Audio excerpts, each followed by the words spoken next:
Welcome to this deep dive. Our goal here is to really get you up to speed quickly on important developing situations. Today we're digging into a pretty significant data security incident over at VeriSource Services.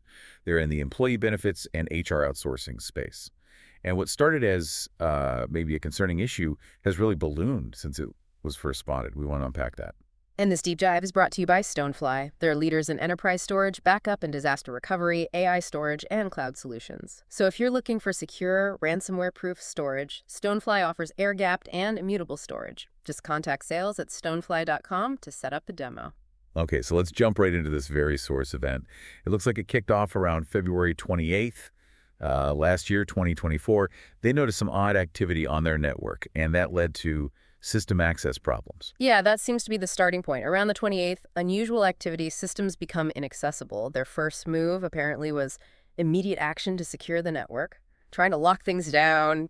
Stop the bleeding first. Exactly. And then they launched an investigation, bringing in outside cybersecurity folks, independent experts, to help figure out what exactly went down.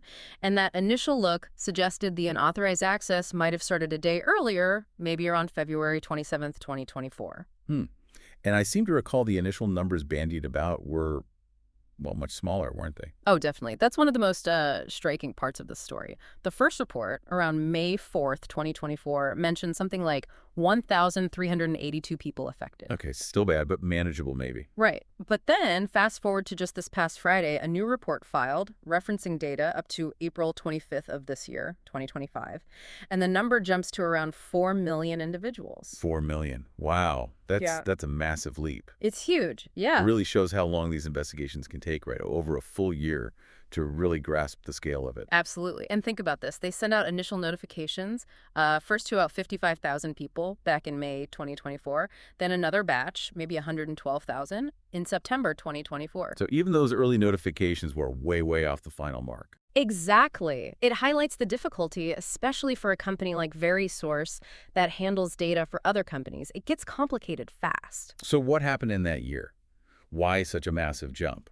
Was it just finding more servers or? Well, the explanation seems to be that after checking their own systems, a big chunk of the work involved collaborating with their client companies. Ah, right. Yeah. Because VeriSource is processing HR and benefits data for other businesses. Precisely. So the compromised data belonged to the employees and maybe dependents of all those client firms. VeriSource had to go back to each client, figure out whose data was actually involved, gather all the contact info. It sounds like a huge undertaking. Makes sense. A lot of coordination needed. Yeah, and they said that process, the data gathering from clients, wrapped up around April 17th this year, 2025. Okay. And that's what allowed them to finally start notifying this much larger group beginning around April 23rd. Understood. So for these 4 million people, what specific types of information are we talking about? What was potentially exposed? The reports indicate it could include quite a list: names, addresses, dates of birth, gender, and importantly, social security numbers.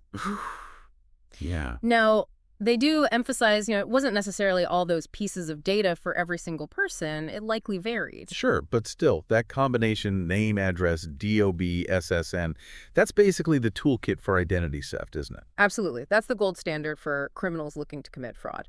Opening accounts, filing fake tax returns, all sorts of damaging stuff. It's really serious PII, personal identifiable information. Right. So faced with this much bigger number, what has VeriSource done? What's their official response been? Well, they've stated they notified the key authorities, so the FBI is involved. Also, the U.S. Health and Human Services Office for Civil Rights, probably because health-related benefits information might be part of it. Okay. APA implications, maybe. Could be. And they also notified the consumer reporting agencies, the credit bureaus. They've also put out statements expressing regret, the usual apologies for any inconvenience or concern caused. Have they said if the data is actually being misused? They're claiming currently no evidence of misuse, but, they always add that caveat, the risk is definitely there. It's hard to know for sure if it hasn't been used. True. Are they offering any help to the affected individuals? Like credit monitoring? Yes, they are. They're offering complimentary identity protection services. It's through a company called IDX. Looks like it's for either 12 or 24 months. Probably depends on the specifics for each person. Okay. And they set up a dedicated call center. We have the number here, 877-520-407. It runs Monday to Friday, 8 a.m. to 8 p.m. Central Time, standard business hours, basically, excluding major U.S. holidays. And presumably they're giving advice on what people should do. Yeah, the standard advice: check your bank statements, monitor your credit reports closely, report anything suspicious immediately to banks, and maybe even law enforcement. Right, the usual steps. Yeah. Seems like a standard response playbook. But with 4 million people, Mm. are we seeing legal action starting out? Oh, definitely. Things are already moving on the legal front. There's a national class action law firm, Edelson Letzen LLP, that's announced they're investigating. And even back in 2024, when the numbers were thought to be much smaller, at least 4 proposed federal class action lawsuits were filed. Really? Yeah. Even based on the initial smaller numbers? Yeah. Alleging negligence, basically saying VeriSource didn't do enough to protect the data they held. So now with 4 million, you'd expect more lawsuits. It seems highly likely, yeah. The scale just increases the potential damages and the number of potential plaintiffs dramatically. We also know they filed a notice with the Maine Attorney General's office. That's often required when residents of a state are affected, and it signals this breach crossed state lines, impacting people across the country. And it's worth remembering, VeriSource isn't just some minor player. They handle sensitive stuff for lots of companies. That's a key point. They're an outsourcer dealing with benefits admin, HR solutions. They're custodians of a lot of sensitive personal data for many, many client organizations. Which makes a breach like this potentially very wide-reaching. Exactly.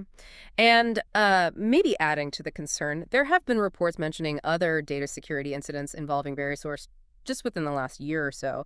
Notifications apparently went out in August and November of 2024 as well. So not their first issue recently. It seems not, which, naturally raises questions about their overall cybersecurity robustness. Are the defenses adequate? Yeah, it paints a concerning picture. And it fits into this broader trend we keep seeing. Cybercrime is just relentless. Absolutely. Didn't the FBI just report something like, what was it, $16.6 billion in cybercrime costs last year in the U.S. alone? It's staggering. Yeah, a huge number. And it feels like it's getting worse, more sophisticated maybe? It certainly seems that way. And specific to this VeriSource incident, we still don't really have details, publicly anyway, on how the attackers got in. Right, the initial vector. Yeah, or whether the data itself was encrypted. Was it encrypted at rest, in transit? Those details matter for assessing the real risk. Hopefully more comes out as the investigation continues. Okay, so let's try and wrap this up. We're looking at a major data breach at VeriSource services, impacting, now confirmed, around 4 million people. That number jumped dramatically from initial, much smaller estimates over a year ago. Right. And the data involved is sensitive personal info names, addresses, social security numbers, potentially, the kind criminals love. And legal action is already underway and likely to increase. Definitely. Plus, questions are being raised about their overall security, given past incidents, too. So for anyone listening who thinks they might be affected, what's the key takeaway? Vigilance is key. Take advantage of that free identity protection VeriSource is offering through IDX. Seriously monitor your accounts, your credit reports. Use that call center if you have questions. 877-520-4007. Don't just assume it won't impact you. Yeah, good advice. This whole situation, it just really highlights the massive challenge of protecting personal data today, doesn't it? And it makes you think, what's the real responsibility here? Not just preventing the breach, which is hard enough, but how quickly and accurately do companies need to figure out the true scope when something does go wrong? That delay, that massive revision, that's also concerning. It's a tough question and one we'll probably be grappling with for a while. And finally, thank you again to Stonefly for supporting this deep dive. If your organization needs secure, ransomware-proof storage, maybe air-gapped or immutable solutions, check them out. Contact sales at stonefly.com to schedule that demo.